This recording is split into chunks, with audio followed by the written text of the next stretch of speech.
Black holes பற்றி உங்களுக்கு எவ்வளவு தெரியும்? நீங்கள் அதில் விழுந்தா என்ன நடக்கும்? சரி, ஒரு நாள் நீங்கள் ஸ்பேஸில் மனிதர்கள் உயிர் வாழ்கிறதுக்கு ஏற்ற மாதிரி ஏதாவது புதிய பிளானட் ஒன்று இருக்கான்னு தேடி பார்த்துட்டு இருக்கும்போது வழியில் ஒரு பிளாக் ஹோலை பார்க்குறீங்க. அதில் என்ன இருக்குன்னு தெரிஞ்சுக்க ஏன் உள்ளே போயிட்டு பார்க்கக்கூடாதுன்னு முடிவு பண்ணுறீங்க. உங்களால் அதில் உயிர் வாழ வாய்ப்பு இருக்கா? எப்படி அதிலிருந்து வெளியே வருவீங்க? இந்த பிளாக் ஹோல் வேற பிரபஞ்சத்துக்கு போகிற ஷார்ட்கட்டாக இருக்குமா? ஒருவேளை அந்த பிளாக் ஹோல் உள்ள விழுந்துங்கன்னா என்ன ஆகும்னு வாங்க இந்த வீடியோவில் பார்க்கலாம். இதோட பேர் பிளாக் மற்றும் ஹோல்னு இருந்தாலும் இந்த பிளாக் ஹோல் நீங்கள் நினைக்கிற மாதிரி ஒரு டார்க்கான காலி இடம் கிடையாது. ஐன்ஸ்டீன் அவரோட தியரி ஆஃப் ரிலேட்டிவிட்டியில் எப்படி பிளாக் ஹோல்ஸ் உருவாச்சுன்னு சொல்லியிருக்காரு. ஒரு பெரிய நட்சத்திரம் இறக்கும்போது அதோட சில பகுதிகளை விட்டுட்டு போகும். அது விட்டுட்டு போன அந்த பகுதியோட அளவு நம்ம சூரியனை விட 3 மடங்கு பெருசாக இருக்கிறதால இதில் கிராவிட்டி ரொம்ப அதிகமாக இருக்கும். எல்லா ஃபோர்ஸையும் விட கிராவிட்டி ரொம்ப அதிகமாக இருக்கிறதால இந்த பகுதியை ஒரு பிளாக் ஹோலாக மாற்றிடுச்சு. பிளாக் ஹோல் தானே அப்படின்னு இதோட பேரை வச்சு ஏமாந்துடாதீங்க. ஏன்னா இந்த சின்ன அளவு பிளாக் ஹோல் ஸ்பேஸ் உள்ள அதிக அளவான விஷயங்களை உள்ளடக்கி இருக்கு. நம்ம பூமியை விட சூரியனில் கிராவிடேஷனல் ஃபீல்டு, அதாவது ஈர்ப்பு சக்தி 28 மடங்கு ஸ்ட்ராங்காக இருக்கும். அதனால் ஒருவேளை நீங்கள் சூரியனில் நடந்து போனீங்கன்னா நீங்கள் பூமியில் இருக்கிறத விட 28 மடங்கு ரொம்ப கனமாக ஃபீல் பண்ணுவீங்க. சரி, இப்படி கற்பனை பண்ணி பாருங்க. 4 சூரியனை பிழிஞ்சி 24 கிலோமீட்டர் டயாமீட்டர் அளவு இருக்கிற ஒரு பிளாக் ஹோல் உள்ள போடுங்க. இதோட தூரம் காரில் நீங்கள் டிரைவ் பண்ணிட்டு போகும்போது 30 நிமிஷம் ஆகும். அப்போ இதோட கிராவிட்டி எப்படி இருக்கும்? ஒரு பிளாக் ஹோல்ஸோட கிராவிட்டி ரொம்ப ஸ்ட்ராங். அதிலிருந்து லைட்டு கூட தப்பிச்சு வெளியே வர முடியாது. அதனால தான் உங்களால் ஒன்று கூட பார்க்க முடியல. ஆனால் அந்த பிளாக் ஹோல்ஸில் இருந்து காமா ரேஸ் அப்படின்னு ஒன்று பர்ஸ்ட் ஆகும்போது, அதாவது வெடிச்சு வெளியே வரும்போது நம்ம அந்த பிளாக் ஹோல்ஸை கண்டுபிடிக்கலாம். ஸ்டீஃபன் ஹாக்கிங் தான் இந்த காமா ரேஸ் வெடிக்கிறத கண்டுபிடிச்சிருக்காரு. அதனால தான் இதுக்கு அவரோட பேரே வச்சுட்டாங்க. ஸ்டீஃபன் ஹாக்கிங்கோட நம்பிக்கைப்படி இந்த பிளாக் ஹோல்ஸ் வழியாக வேற ஒரு யூனிவர்ஸுக்கு போக முடியும். அதாவது வேற ஒரு பிரபஞ்சத்துக்கு போகிற வழி தான் இந்த பிளாக் ஹோல். அதனால் நீங்கள் ஒரு பிளாக் ஹோலில் விழுந்தீங்கன்னா நீங்களே உங்களை வேற ஒரு டைமென்ஷனில் பார்ப்பீங்களா? ஒவ்வொரு பிளாக் ஹோல்லையும் ஈவெண்ட் ஹரிசான்னு ஒன்று இருக்குது. அந்த பாயிண்ட்ல தான் கிராவிடேஷனல் புல், அதாவது புவி ஈர்ப்பு ரொம்ப ஸ்ட்ராங்காக இருக்கும். அதிலிருந்து உங்களால் எஸ்கேப் ஆக முடியாது. ஒருவேளை அந்த பாயிண்ட்டுக்கு வெளியே இருந்து உள்ளே நடக்கிறத நீங்கள் பார்த்தீங்கன்னா அந்த டார்க் சர்க்கிள் உள்ள நட்சத்திரங்கள் எல்லாம் முறுக்கிட்டு உள்ளே போகிறத உங்களால் பார்க்க முடியும். உங்களை அந்த பிளாக் ஹோல் உள்ளே இழுக்க ஆரம்பிச்சிச்சுன்னா கிராவிட்டி ஃபோர்ஸோட வேகத்தில் நீங்கள் ரொம்ப வேகமாக உள்ளே போவீங்க. என்னதான் நீங்கள் ஒரு தைரியமான ஒரு ஸ்பேஸ் ட்ராவலராக இருந்தாலும் இது உங்களுக்கு ஒரு பேட் நியூஸ் தான்.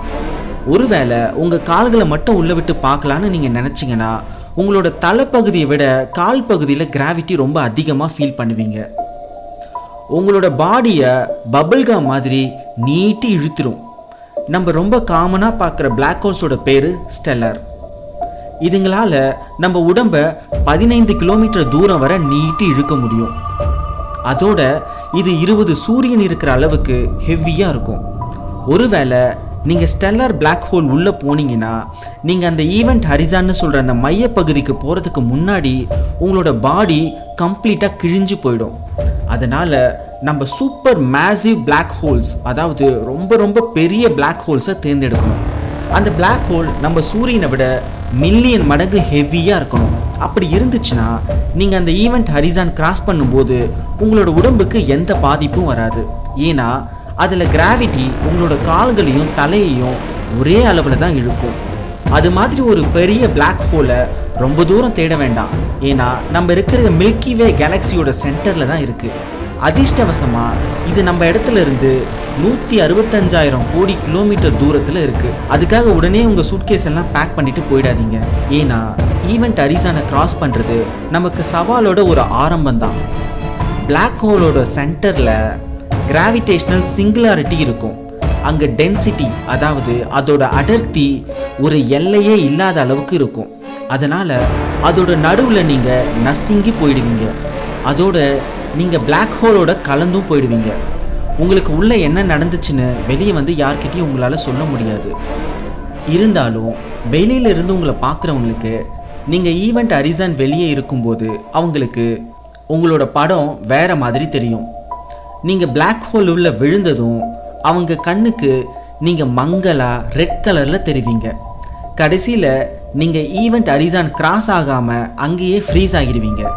அதுக்கு காரணம் Black ஹோல் உள்ள ஸ்பேஸ் மற்றும் டைம் அதோட பாத்திரங்களை இடம் மாற்றிக்கும். ஈவெண்ட் ஹரிசானில் டைம் அப்படியே நின்றுடும். அதே நேரத்தில் இன்னொரு பக்கம் ஸ்பேஸில் டைம் முன்னோக்கி போய்கிட்டே இருக்கும். உங்களால் திரும்பி Black ஹோல்லேருந்து தப்பிக்க முடியாது. அதனால் உங்களோட பழைய டைமுக்கு ட்ராவல் பண்ணவும் முடியாது. ஒருவேளை Black ஹோல் கடைசியில் இறந்து போனாலும் உங்கள் உடம்பையும் சேர்த்து அது உறிஞ்சி எல்லாத்தையும் பார்ட்டிகல்ஸாக வெளியே விடும். அதாவது சிறிய துகள்களாக வெளியிடும். அந்த பார்ட்டிகல்ஸில் உங்கள் பாடி எங்கே இருக்குன்னு உங்களால் கண்டுபிடிக்க முடியாது. இருந்தாலும் ஸ்டீஃபன் ஹாக்கிங் இதுக்கு ஒரு வழி கண்டுபிடிச்சிருக்காரு. அவர் என்ன சொல்கிறாருன்னா, இதில் உங்களோட உடம்பு சம்பந்தமான தகவல்கள் தொலைஞ்சி போகாதுன்னு சொல்கிறாரு. அவரோட கோட்பாடு படி வெவ்வேறு வரலாறுகள் கொண்ட நிறைய மாறுபட்ட பிரபஞ்சம் இருக்குது. அப்படின்னா ஒரு பக்கம் நீங்கள் Black ஹோல் உள்ளே விழுந்தா இன்னொரு பக்கம் Black ஹோல் இருக்காது. அதனால் ஈவெண்ட் ஹரிசான் வெளியிலேருந்து நம்மளால் உறுதியாக எதுவும் சொல்ல முடியாது. Black ஹோல் இருக்கா இல்லையான்னு உங்களால் அதில் விழுற வரைக்கும் தெரியாது. நீங்கள் ஈவெண்ட் ஹரிசான் கிராஸ் பண்ணதுக்கு அப்புறம் அங்கே Black ஹோல் இருந்துச்சுன்னா நல்லது.